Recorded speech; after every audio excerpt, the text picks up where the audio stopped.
Hello, good afternoon, good morning, good evening, good night, good midday, whenever you happen to watch this video. Well, like I mentioned in the writing, it's the first time I'm sharing the interview in English. I had the honor and privilege of meeting Mr. Bert Hellinger back in 2003 in Santa Barbara, California. Anyway, let me read the interview. Interviewing Mr. Bert Hellinger by Gloria Davila, November 15, 2003. It is 7:30 a.m. We are headed towards the conference room at the Radisson Hotel in Santa Barbara, California. We are 1 block away from the Pacific Ocean. A man in his 70s is walking in front of us. Could it be the controversial man who travels around the world, invited by different psychotherapists so that we may get to know his work? I come closer. Mr. Hellinger, it is you. I am one of your admirers. Because of you, I have been able to grow in my life. Thank you very much. He smiles. He doesn't say anything. May I interview you? Still smiling, he says, what for? I had no idea that something so longed for in my heart was happening. Bert Hellinger was talking with me, even if it was a bit awkward. I will be working with family constellations in the city of León, Guanajuato, Mexico, in 2 weeks, and I would like to share with them my experience of having spoken with the creator of this therapeutic movement, and thus have your blessings. We will see. Ask me again in a little while. In spite of my impatience, I am able to control myself and do not go near him until after lunch. Sir, what did you decide? Ask me again later, when I will be signing books. For someone who does not know him, he might seem arrogant. No, I perceived he wanted to see how real my intention was of sharing, or if I was just going to brag about because he had spoken to me. 2 hours later. And well, how are you planning on doing it? I was thinking of recording the interview. Then we will meet in my room. I am in 363 near the elevator. I am going to go get the tape recorder. We will meet in 15 minutes.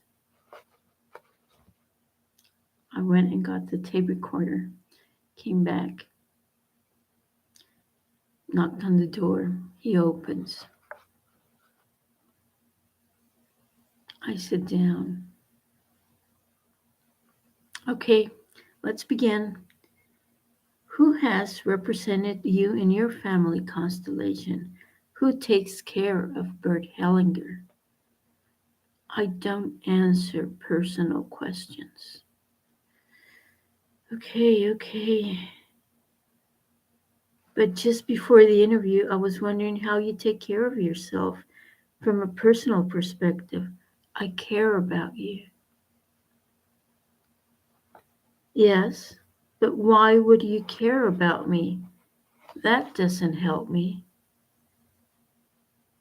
I remember what he had said this morning about feeling empathy or feeling sorry for someone.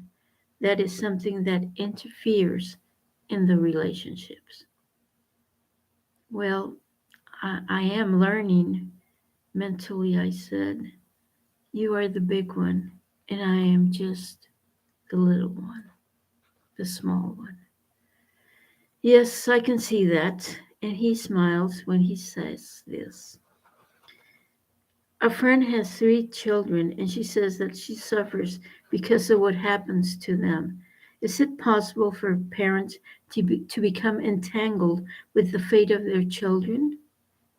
To be entangled in family constellations means that the one after lives the fate of the one before. Yes, and not the other way around, he said. That the one before, the parents, suffer because of the life of the one after. In other words, the children. Now, if the parents are pretty much concerned about their children, they interfere and they take on a responsibility and a power that is not theirs. So if each child has its own destiny and the parents sometimes want to change that in the direction they think it is right, although it is not right for the child, it is not good for the child. And you can see that if the parents worry about their children, it is bad for the children. It takes away strength from the children. And at the same time, if parents worry about their children, the parents, do not grow. They themselves do not mature. The focus is outside, I said. Exactly. They use that as an excuse for not looking at themselves or at their own parents. It is easier to look, I said, outside, he responds. Of course, because they have power or they think they have power. Yes, but it does not feel right, like if something was out of place. Precisely. I continue. This is an observation. Most of the people that have written about you are men. I was wondering how or why, or if you have any comments, or did it just happen that way? They haven't written about me. Most articles I have written myself. On the other hand, an interesting observation, there are more women doing constellations. True, I add, yet men write about it or they have taken the time. Well, not always. In Mexico, the initiative comes from women. They also write and translate, so you see, Mexico is a big exception. And there are some women who have written interesting books, like Marianne Frank's Griksche. She has written about children, a good book, a very good book. Then there is Ursula Frank, another good woman who has written an excellent book, or working with individuals in family constellations in individual sessions, who has written an excellent book on working with individuals in family constellations in individual sessions. So there are two at least, and there are more women who do family constellations than men. I see, I respond. You will be in Oaxaca, Mexico on November 20th, and the one organizing the event is a woman. Yes, they are very active, and in other Latin American countries, women are also very active. In Venezuela, there is this woman, Carola. She organizes everything there. She is the leader. Therefore, I interrupt him and I say, everything balances out in the end. Yes, he nods in agreement. It ends up balancing itself.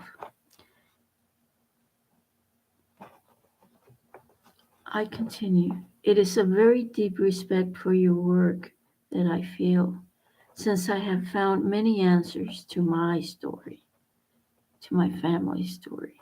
Did you have any idea on the success that your therapy was going to have all around the world? And by success, I mean the acceptance and your followers. When you began 30 years ago, did you imagine the movement that you were going to be creating? No. And he laughs. The movement actually started 10 years ago. 10 years ago? Yes, when I retired. The first book was published in 1992. Almost 11 years ago, I said. Yes, and I do not promote my work. I go to the places I am invited, and I show my work, and they take, and they continue with it, and I withdraw. But in Mexico, it has been growing in an impacting way. I have decided to go back next year, once more in the month of October, once more to Mexico. So there you have it, that the acceptance and the opening for this type of therapeutic work is different in each country. It is very strong in Mexico, very strong, but it is not as strong in the United States. But the people there that are here are very high quality. You can see it. It is not a great public matter, only small groups, but it is profound. Here it is not needed in the same way because there are many other opportunities for excellent therapies, unlike other countries. But Mexico is very strong, and in Latin America it has great acceptance. Also in Spain, Brazil, Holland, Poland, and it has great acceptance in Russia. Yes, I read the interview that Harold Hanen did to you in Russia. I said, well, I have just been there in Russia, once more in September, and there were more than 500 people for the workshop. They are very active. Other countries are Italy, Hong Kong. By the way, there are 4 women from Hong Kong now with us in these sessions. In China, it has a great future there. They are working on their own. Taiwan is also very good. I have been to Japan twice. There it is more difficult. It is slower. So it will take some time there. But in Europe, in Turkey, they are very active. So it is spreading. Yes, it is, I add. All you have to do is to go to your web page, www.berthellinger.com or www.familyconstellations.com, and see all the workshops in which you participate. And I do not promote them. I don't know what is going on. In other words, I am not interested. I go there, I withdraw, and they go on their own. I do not control them. I don't advise them. They continue on their own. Yes, but with your blessings. I support anything that moves forward anywhere in the world, and I support that not by not by intervening, but just by looking at it in a friendly way. So I am happy with that. Of course, I imagine you observing things happening with an open heart and with joy. Yes, yes, that is how. And, sir, how do you feel about many associations and institutes being named after you?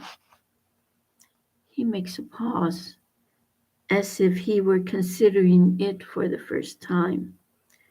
There are some institutes that I founded and that were promoted that way, and they have used my name in a very good way. And as you know, that is good. Sometimes people grab the name and use it for themselves, and I don't care. You cannot control it, I said. No, there is no way. No way. I can't. If they are good, they will succeed.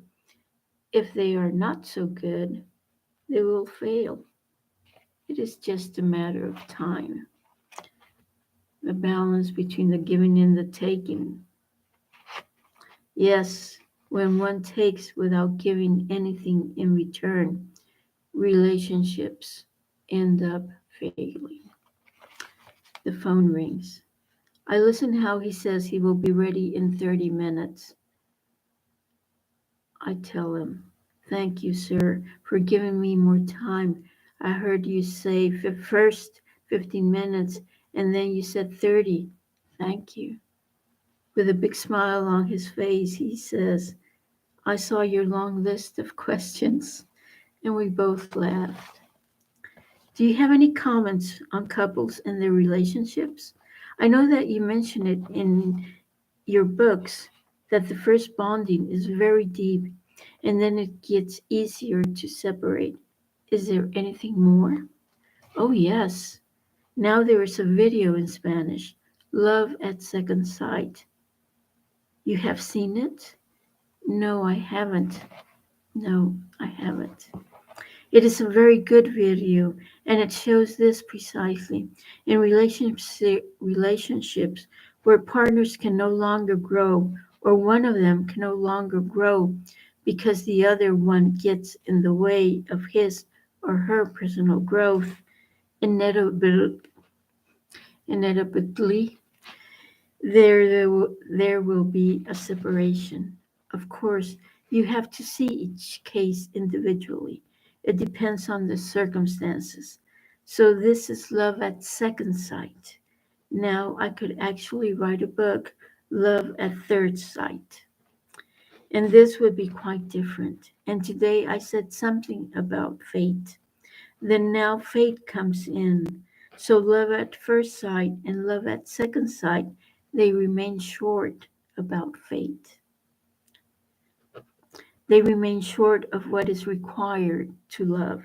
You see, it is with love at third sight when you submit to fate, to our own fate, and to the fate of our partner. This love arises with a greater openness and with a greater depth at the same time. When you said the word fate, the word God came to my mind. For some people, fate would be submitting to God's will.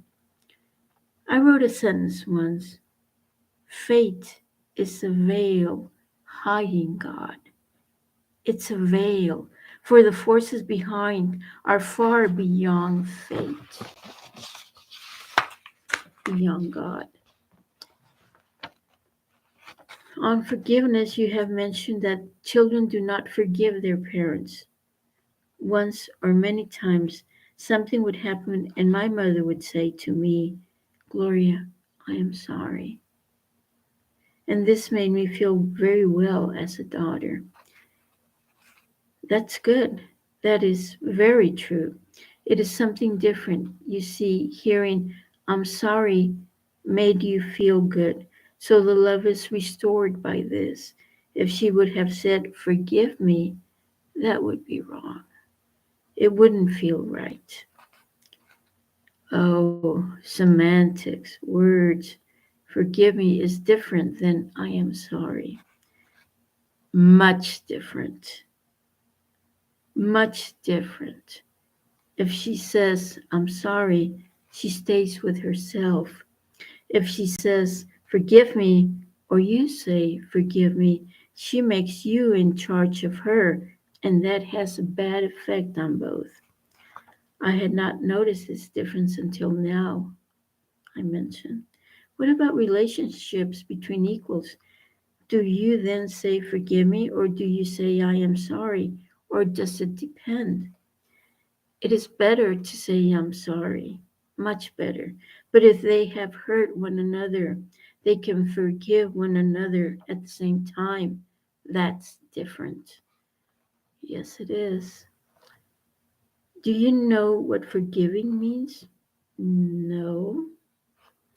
You allow one another a new beginning. I said, in that sense, to forget and to allow a new beginning. Yes, yes, yes. On love, do you believe that some cultures have figured it out more than others? Love? Yes, after a very long, long pause. What kind of love is it? What kind of love are you talking about? I respond. After I had asked the question, I realized that it was not an easy one. Yes, you see, love shows in so many ways that you cannot make a general statement about it. All human beings you see love. They all love. Yes, in their own way. It is expressed in various ways, but they all love. All parents love their children, always. And all children love their parents, and there are no exceptions to that. The expression of love is what changes. Yes, it is culturally determined. It is in our bodies, in the soul, the center. Love is most evolved. Children love their parents and show it. In some countries, the kids behave in a way that belittles their parents. And this really occurs because they become aggressive and they are not relied on by others. Those who love their mother are all loved by other people as well. Those that don't love their mother are not loved by others. Which relates to what happened this morning. When you reject your mother, there is no progress. No, there cannot be any. And I said, but if you reject the father, or if you do not love the father, you said that there was still hope. There is still the mother, he says. There is still the mother. But if you love only the father and you reject the mother, you see, the mother is more important. It goes deeper. And this has nothing to do with sex or with culture. No, no, no. Motherhood is something so great, so great. Nothing is closer to this. So if you are in tune with life, you see, it must begin with the mother.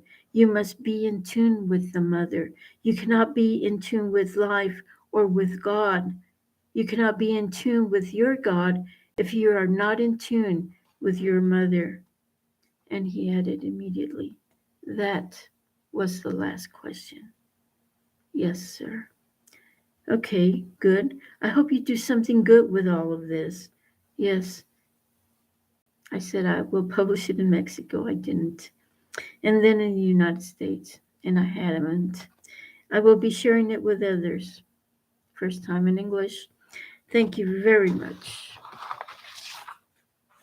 Well, this was back in 2003, 20 years ago. It's never too late to do things. Never. Thank you. Thank you very much.